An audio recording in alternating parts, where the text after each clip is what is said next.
Hello everyone, નમસ્તે.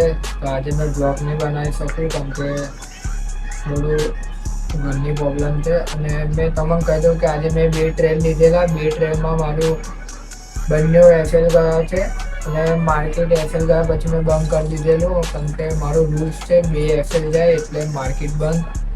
ત્યાર પછી પણ માર્કેટ મારા કીધા જેવું ચાલતું, મતલબમાં મારા સેટઅપ ઉપર તો પણ મેં એન્ટ્રી ના લીધી, માર્કેટ બંધ કરી દીધું. તો મારાથી બહુ મોટો વિડીયો બનાવાય નહીં. કાલે મેં બધું તમને કહી દઈશ અને આજે રાતે FOMCની ન્યૂઝ છે મોટી, જેમાં માર્કેટ એકદમ ચેન્જ થઈ જશે, બેરિસ કે બુલિશ જતું રહેશે. તો મારો આજનો ખાલી લોંગ વિડીયો આટલો જ હતો, 1-2 મિનિટનો. અને હા, મેં તમને અહીં દેખાડી દઉં કે મારા તમે જુઓ જે એસએલ ગયા છે તે ટ્રેડ છે. આગળ મેં તમને દેખાડી દઉં, આ મારા ડેમો અકાઉન્ટનું છે. તો થેન્ક યુ આટલો સપોર્ટ આપવા માટે, 110 સબસ્ક્રાઈબ કરવા માટે.